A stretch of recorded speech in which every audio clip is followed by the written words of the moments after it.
Happy Saturday. It's March 30th, 2024, and you are listening to Morning Meeting. I'm Ashley Baker in London. And I'm Michael Haney in New York City. And we are two of your airmail editors that are here to traffic in good news, Michael. We are. It's been a week. The UK is still reeling from Princess Catherine's cancer diagnosis. In the US, a bridge has collapsed in Baltimore. Adam Newman has offered to buy back WeWork. Then, in the Middle East, Israel has said that it will not abide by the UN Security Council's ceasefire resolution to stop the fighting in Gaza for the holy month of Ramadan. Even the sausage dogs are suffering, Michael. In Germany, a new law proposes to ban the propagation of dog breeds with health problems that are deemed pathological. This is bad news for the Dachshund. But airmail is the antidote to all of that, and we have got a digest of the news you need to peruse right here on Morning Meeting. Absolutely. We have a great show today. Jensen Davis, a senior editor here at Airmail, has her report on how Gwyneth Paltrow's healthy takeout restaurant chain Goop Kitchen is taking over Los Angeles, and even Gwyneth haters can't get enough of it.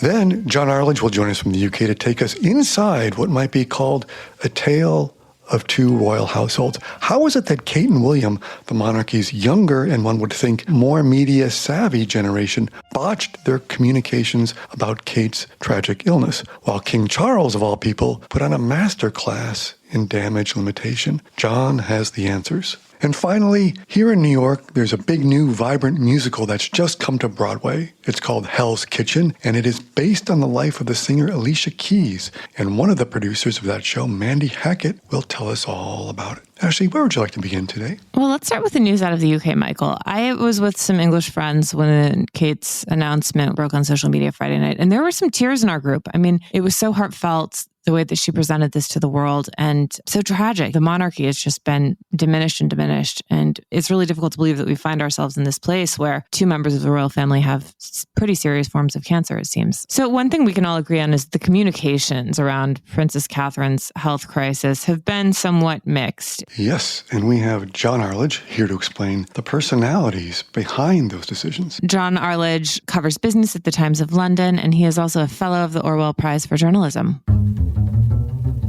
All right, so John, it's been obviously a very difficult, emotional week in the UK the last 10 days with the news finally coming out from Kate and William about her diagnosis. And obviously one can understand why they may have delayed this. They have a young family. But tell us a little bit about how we got to where we are with these comms right now. You don't need me to tell you or anyone else that everyone around the world over the last few weeks have been talking about this extraordinary circumstance when two senior members of a very well-known family, the royal family, go into hospital for routine treatment. Tests reveal that each has cancer. This is a terrible, terrible thing for this family. And I think right at the outset, before we discuss anything to do with communications or media or how each side has handled this, we should say absolutely these are incredibly difficult times for the individuals concerned, and particularly difficult for Catherine and William, the Waleses we'll call them, because they're young and they have a young family. And for any young woman, any young couple, it's really, really devastatingly hard to react to any kind of diagnosis like this, and extremely difficult to find a way to explain to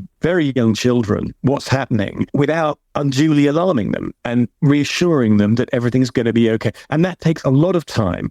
And whatever an individual, whatever a couple, whatever a family decides to do, how they decide to do that is really a matter for them. And I think before we talk about social media and its unique contribution to this story, we should just really say that early, because none of us wants to be in this position. If you're a member of the royal family and dealing with worldwide interests, this is incredibly difficult, and there is no right or wrong way to do this. For sure. You have to keep your eye on, like, there's a family of five sitting there, and you might have pressure from the outside world. You need to tell us, but then any of us can feel the instinct of, like, I need to get this right with my children first and my spouse first, and then we'll tell. And maybe that's part of the delay. The Waleses, unlike the King and Queen, have certainly adopted the old royal mantra, never explain, never complain. They've been naturally reticent to release any details about this. By contrast, the king has been much more open. And that's a remarkable piece of this. How did Charles, who one thinks is so fusty and set in his ways, in some ways play a better hand in social media and the media at large than the generationally appropriate William and Kate? There's been lots of speculation about what's going on, and much of that has been terribly unfair and pretty distasteful on both sides of the Atlantic. But one subplot to what's been going on, perhaps hasn't been pulled out, is the different ways in which the two royal households involved, Buckingham Palace, which is the King and Queen, Kensington Palace, which is the Waleses, let's call them, have handled the whole story, the whole issue in a very, very different way, and perhaps in the reverse to the way you might expect. So, for example, we live in a modern media world. A lot of the attention around these stories has been on social media. And you would at first perhaps think that the younger members of the royal family, the Waleses and their younger advisors, would be pretty deft at dealing with the machinations of social media and all the problems that may throw up. And that the fuddy-duddy king and queen in Buckingham Palace in their 70s might actually be a little bit slow and a bit sort of ham-fisted, shall we say, leaden-footed. The opposite has happened. The king and queen have played an absolute blinder, and the Waleses have been sort of left floundering. The king realised pretty early on that the best thing to do if there's an issue, be pretty transparent about what's going on and ask for people's understanding. So he very quickly after he had the initial medical examination for the enlarged prostate, which found out later on that it had some cancer, that he said, look, this is what's happened. I had this procedure, there's some cancer, I'm doing fine, I'm going to take some time off, I'm going to have some treatment, I'm going to be with the family, but don't be worried, everything's okay. By the way, here's a picture of me working, and he's just released an Easter message. So lots of photographs, lots of, here I am, I'm not going anywhere, that's fine. The Waleses, as we know, did pretty much the opposite. They reverted to the traditional royal playbook of never complain, never explain. So didn't really give up any information at all very much, and then left a vacuum which social media was almost too eager to fill with all sorts of lurid speculation, most of it complete batshit crazy. But anyway, it's going the rounds, and then the newspapers, because it generates revenue and clicks, they start reporting on it, so it gets a whole other life. And they just leave this essentially to kind of run its course. Eventually, they decide, well, look, we should do something about this. So she releases the picture of the family portrait on Mothering Sunday, which we now know was so badly doctored, it was withdrawn almost immediately as it was released. A few outlets published it and then unpublished it. There was a non-apology for that. And there's been pretty much nothing ever since, until finally there was the video of Kate very sadly saying that she too had cancer. But by that time, pretty much the damage to their reputation, their image, and their kind of sure-footedness in handling the media had really been done. So we're left in this bizarre situation where the 70-something king has played this global PR hand brilliantly, and no one's really worried about him. But somehow the younger members of the royal family, frankly speaking, look like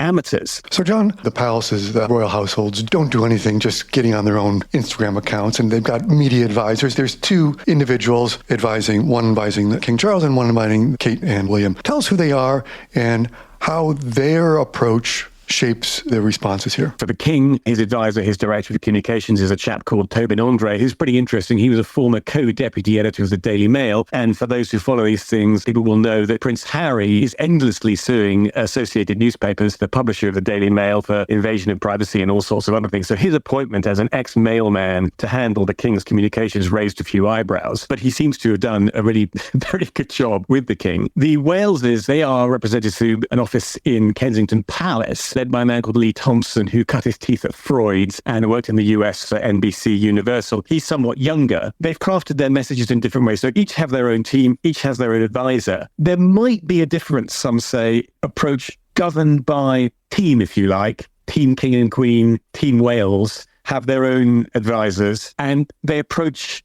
communications in a slightly different way. That's probably because they're slightly different people. But there's another factor here that those who look closely at this observe. They say there's a difference in attitude between the principals. The king and queen and the Waleses have a different attitude to how you should do communications. And it's often the reverse of what you might think. The king and queen appear to be much more relaxed, despite their age and their unfamiliarity with digital media, much more relaxed about letting out rather a lot of information about what's going on in their lives. Whereas the younger members, the Waleses, who presumably are much more digitally savvy, are much, much, much more reserved. And if you talk to people who speak to them, both sides, they say the king and queen are much more experienced, much more relaxed, and listen to all sorts of arguments. The Waleses are much more keen to control the message. And when they get an idea in their head, like, we're not going to say anything about Kate's medical condition, here's the one photograph we're going to release, they're very stubborn. They fix on it and they won't listen to anybody else. They just go down that road, regardless whether it's the right choice or not. So there's a fascinating distinction between the approach that each takes. And certainly in the last few weeks, one approach has definitely been better than the other. The king and the queen have played a blinder. The Waleses, not so much. Yeah, and I thought it was very great bit of insight in your reporting. We all think that Harry is the one who can't stand the press, but as you sort of learned from Patty Harverson, who had worked with Charles before, that it's in fact William who loathes the press even more than Harry. And that must surely be coming to play, right? The boss is going to tell the comms guy what to do and how to approach it, right? So, and then I even wonder how much of that is, again, a residue of seeing how they treated his mother as well. So he's got his own defenses up, right? People automatically assume that it's Harry who has this sort of deep visceral loathing of the UK and particular media. Actually, what's lost in that is many people say that it's Prince William who loathes the British press even more than his younger brother. It's he who perhaps wants to protect Kate more than perhaps is good for the family, wants to kind of make sure that as little information as possible comes out because he thinks that's the right thing to protect his family. What he might not have realized and now knows is that, of course, if you do that, you invite social media to fill the vacuum. If you don't say anything at all, you don't have to say everything. And the king hasn't said everything about his condition, but he said enough not to open a space for all sorts of keyboard sleuths around the world to write any old idea that comes into it, and however batshit crazy it may be. William and Kate suffered from that because they've left that opportunity open. And by the way, they've left it open for months. I mean, it's really, really been months that this has been going on. And nobody's been able to say to them, look, I really think, given what's going on, have a different approach. Let's do a little bit more of the sorts of things that the king has been doing. Let's share a little bit more. And then you can maybe damp down some of this speculation. I mean, just a bit of psychoanalyzing here, but for me, all roads come back to Diana in some way. I mean, as you note in your story, perhaps Charles, his openness, it goes back to decades ago when the rumors of problems within the marriage with Charles and Diana, the palace tried to tamp that down. The media knew it was happening. So it's like now I think get out ahead of it. But here's William, who saw what the media did to his mother, trying to protect his wife now, who's in that same position. And maybe that's part of it. So I guess part of the question I have for you, John, are heads going to roll? If not, how is this going to impact how the houses go forward with comms in the future? I don't think any heads will roll over this, not in that sense of being taken off to the tower and then sort of being hung, drawn and quartered. Those days are gone, although perhaps the social media is the new version of that. I'm not sure. I don't think any heads are going to roll, but I do think going forward, people will look at the two approaches taken by Buckingham Palace and Kensington Palace. They'll see what one did and they'll see what the other led to. And they may well decide, look, it's not comfortable. It's not easy. It's not even, let's be clear about this, it's not even right or frankly appropriate that anyone should have to say anything at all about their medical condition. That is clearly private. Snag is, as we've just seen, if you're a very high profile person and you say you're pretty seriously ill, from the earliest comments from Catherine and William about being in hospital for 2 weeks and then several months of recovery,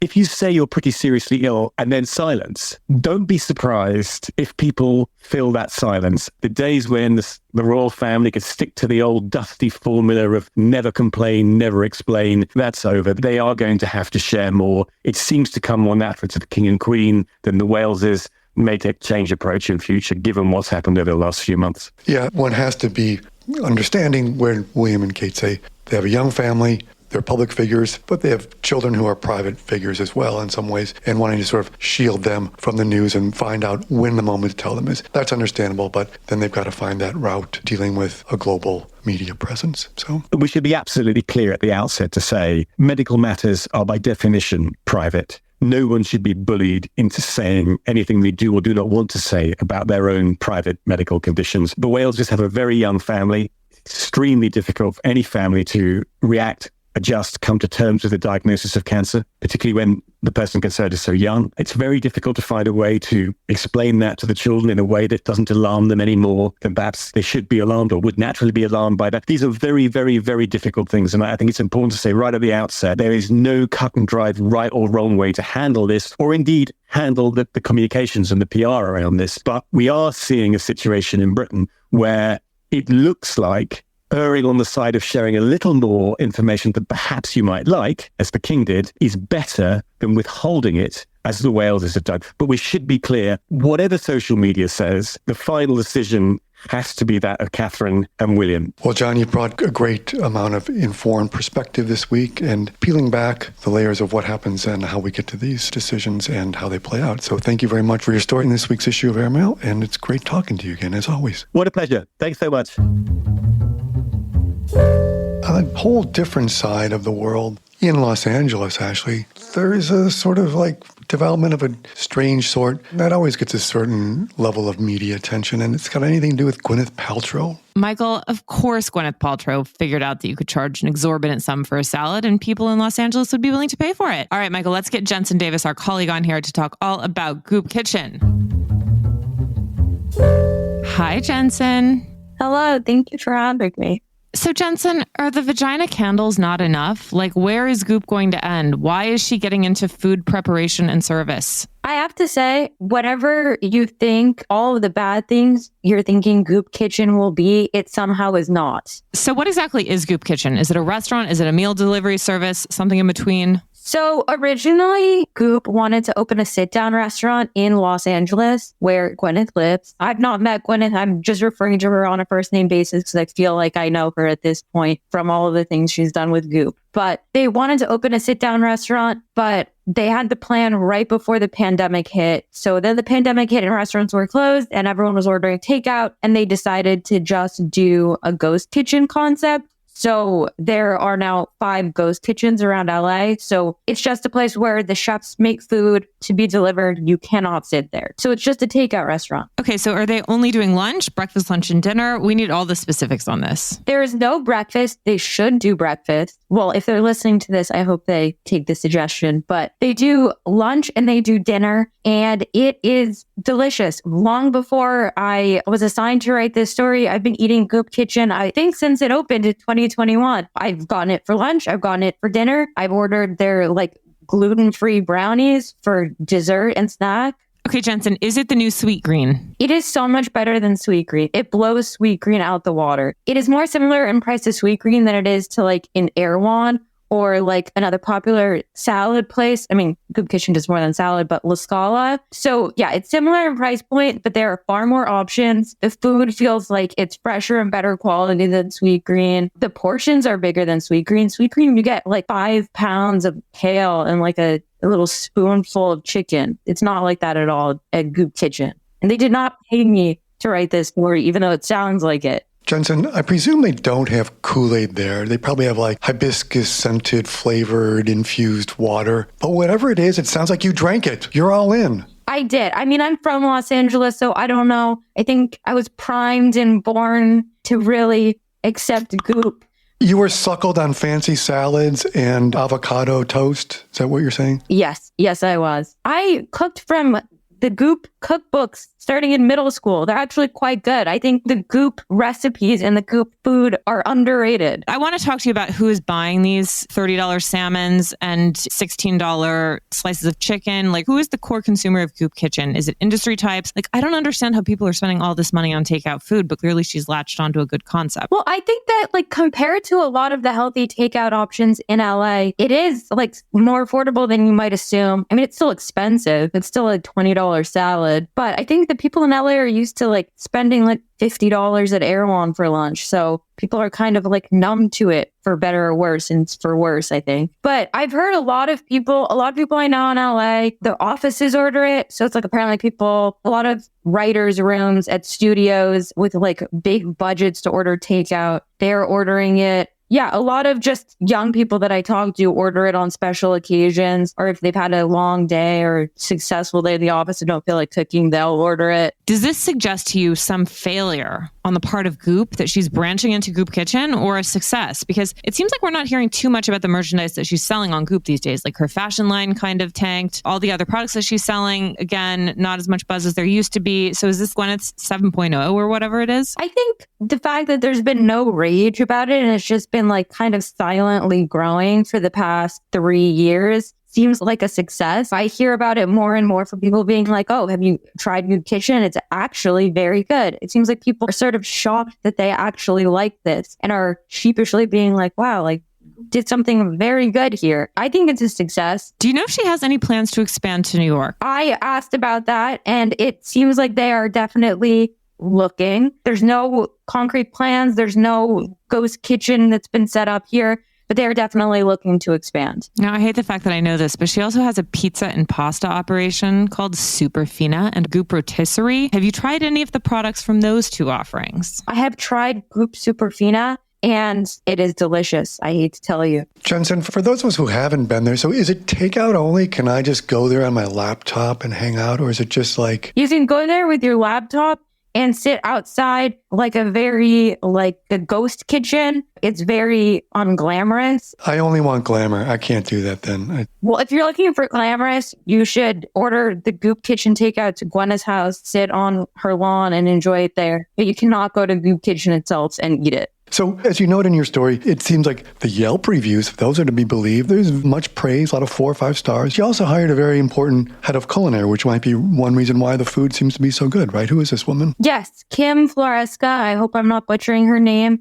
She was a chef at Per Se and at the Meadowwood restaurant, which are both 3 Michelin star restaurants. So she is like a very seasoned chef with a lot of experience at very good and respected restaurants. Okay, can you also tell us about the problem of the granola-ish bar? In your reporting, Gwyneth actually does taste all the food. So there was a problem with a granola bar, right? I mean, that's what I've been told. I've been told she tastes all the food. Who's to say? But apparently they were like beta testing a healthy granola bar, and the granola bar was disgusting. And Gwyneth said, this is a bummer bar. And so they all said, no bummer bars. If she doesn't like it, does not go in the kitchen. You cannot get it delivered. And the person who created that bummer bar was exiled from paradise. I can only hope so. If you create a bummer bar, you have no place in Goop Kitchen. And Michael, as we're having this conversation, I'm struck by the fact that Airmail's been around for nearly 5 years now, and we have been talking about Gwyneth Paltrow and waiting for the inevitable Gwyneth Paltrow takedown to happen, and it never has. Like, she just seems to go from,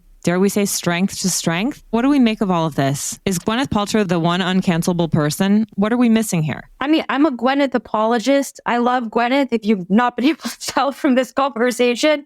But I think that she has always maintained, like, she has a very specific idea of the world, and Gwyneth's world endlessly infuriating to people that do not live in it, and also attractive, and how everyone, like, a lot of people wish they could live. And so I think Goop Kitchen, as opposed to like maybe, I don't know how much the vagina candle costs, but too much, however much it costs. But this is like something that makes people feel like they're really living like Gwyneth in a not extremely ridiculous way, which is very enticing. And I think it gives people like not a literal taste, but yes, a literal taste of it. But it makes people feel like her lifestyle is achievable a little bit, which is, I think, a part of the knock and part of the criticism that she often gets, that she is saying like, buy like whatever, $20 duck eggs instead of like normal eggs at the market. Jensen, you've convinced me. Okay, I'm going to put on my G-label khakis and I'm going to be ordering one of her rotisserie chickens. Thanks to you. You're the one to blame for all of this. You will thank me later. Once you start eating the rotisserie chicken, you'll thank me. I feel like Gwyneth's army marches on its stomach. That's the lesson here. It's just like Napoleon. Michael, now I've completely changed my tune. Now I feel like I'm missing out. I'm looking on the sidelines thinking, why can't I be one of them? Well, a lot of the people I talk to don't like Goop, don't care for Gwyneth, and begrudgingly like this food. So there's a chance to be one of those. You don't have to drink the Kool-Aid like I did. So you're not eating crow, you're just eating Goop. Yes. Jensen, thank you so much. Great story. Always love talking to you. Thank you so much for having me. I will hopefully talk to you guys soon, or maybe even see you soon.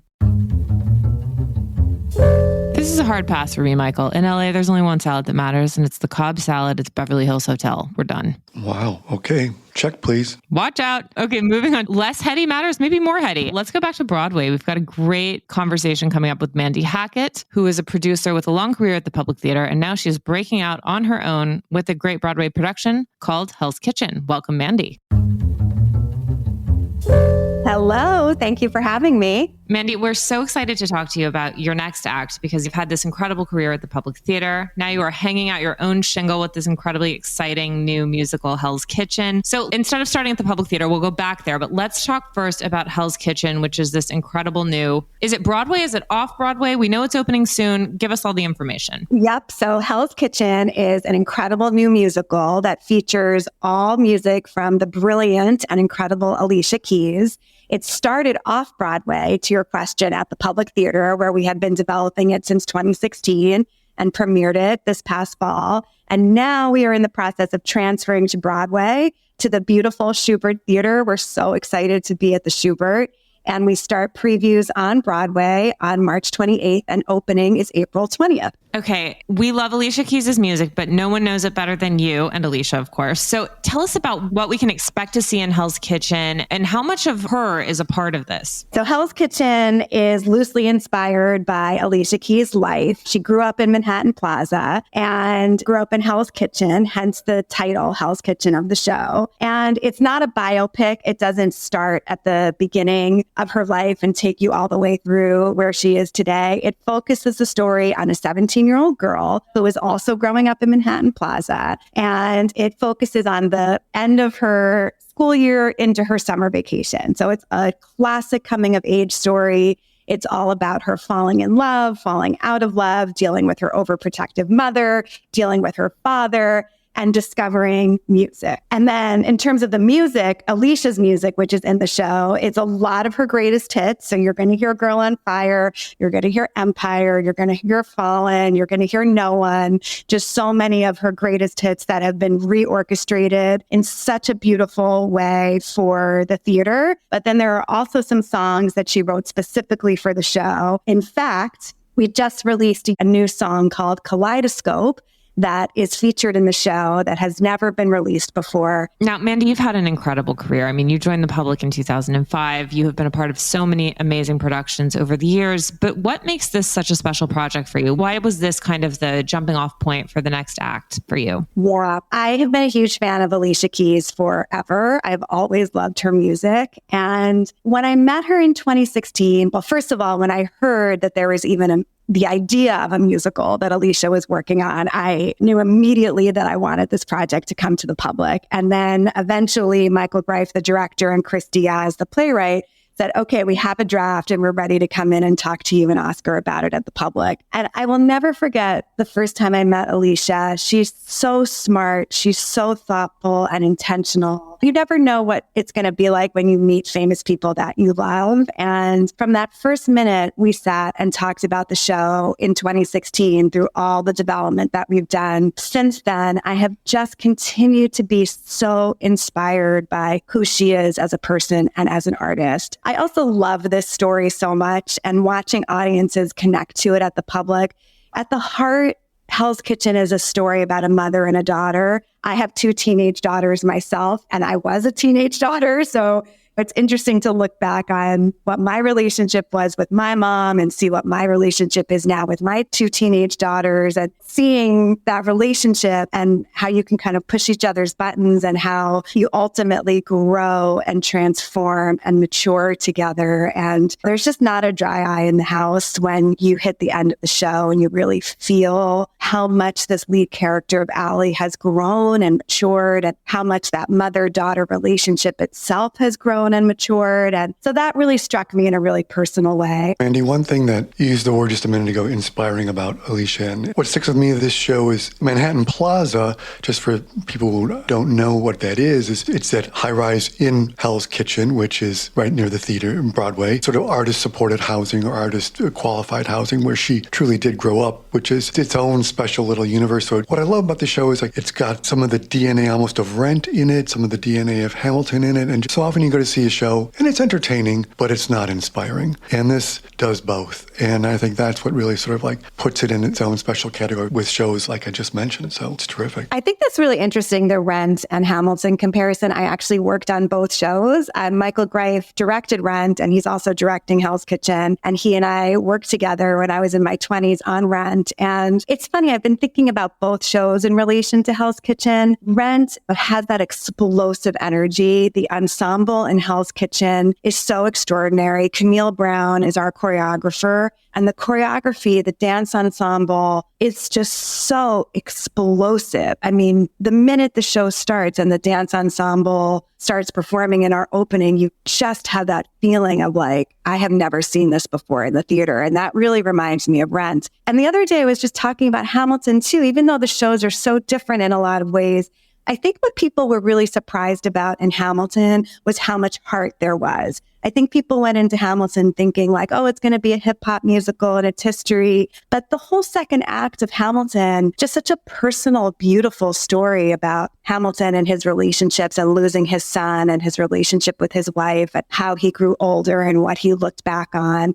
And I think that we experience something really similar in Hell's Kitchen. I think people don't think that the show is going to have so much heart. And when you follow this young girl's coming of age story and you see her relationship with her mom and her dad and young love, it really does have that same kind of heart. And I think that that's surprising to people here in the same way it was with Hamilton. Mandy, we talked so much about Broadway during the pandemic and the economic difficulties that many theaters and performers and producers were facing. 4 years later, it's almost exactly 4 years since Broadway shut down. How is the industry finding itself? Has it recovered? I think that's a great question. It's definitely on the road to recovery. I mean, you're seeing a lot of shows grossing 7 figures every week, and that we were not there even a year ago, 2 years ago, certainly not 3 years ago. I feel that Times Square is really back. It's not the ghost town that it was 3 and 4 years ago. So I think we're all feeling very encouraged. We're definitely happily moving in the right direction. Okay, and Mandy, while we have you, we have to ask, because we know you see a lot of theater too, what's the favorite production that you've seen recently, the most exciting new thing in New York theater world? What I'm probably most excited about this spring is Susan Laurie Parks' new play, Sally and Tom, which I think is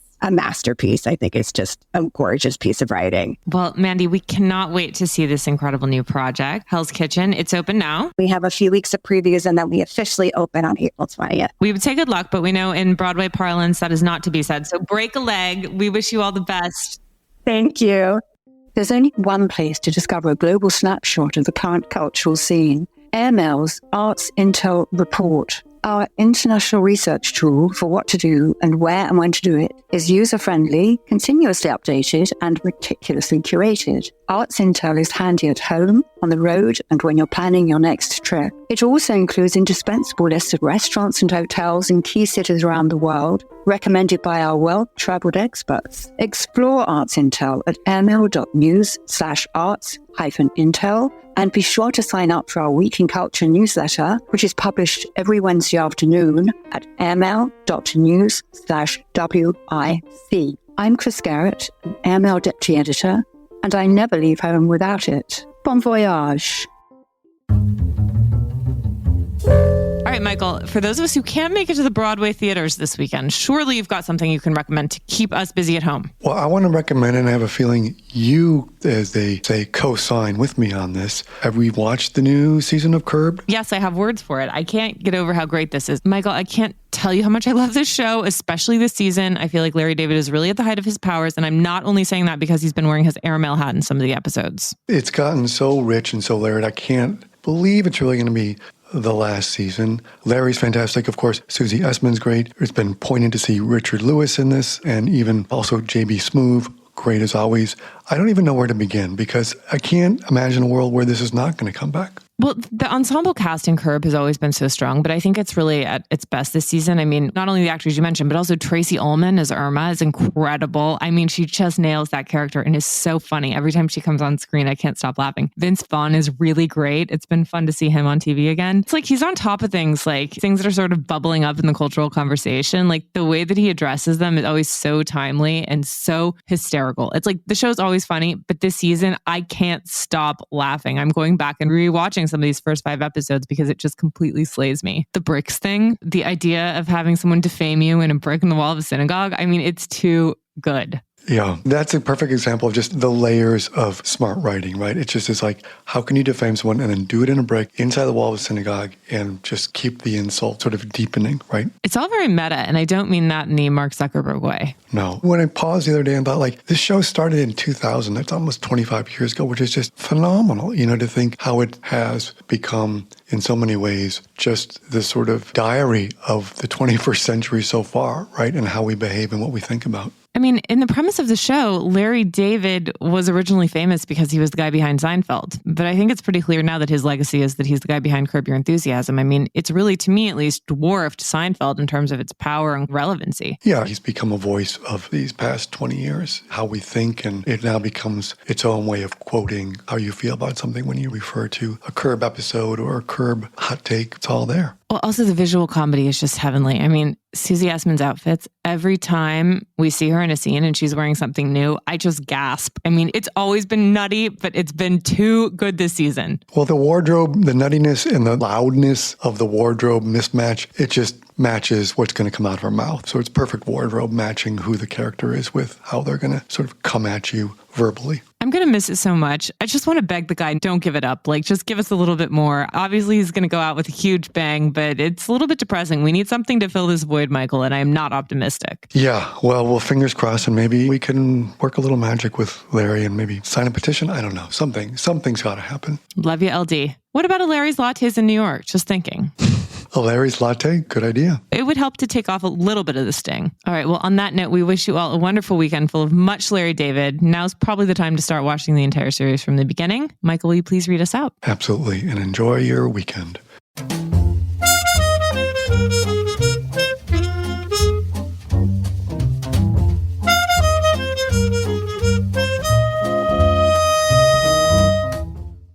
Morning Meeting is produced by Airplay Productions and edited by Jesse Cannon. Our co-editors are Graydon Carter and Alexander Stanley. Our chief operating officer is Bill Keenan, and our deputy editors are Ashley Baker, Chris Garrett, Nathan King, Julie Vitale, and Ash Carter. Our CMO is Emily Davis, and our music supervisor is Randall Poster. The theme music is The Cute Monster by the Buddy Collette Quintet. A new edition of Airmail is published every Saturday, so please subscribe and enjoy all of our stories on airmail.news, which we update every day. You can also find us on Twitter and Instagram at Airmail Weekly, but we will be back here next Saturday with another edition of Morning Meeting. In the meantime, be sure to subscribe at Spotify or Apple Music, but most of all, thank you again for joining us.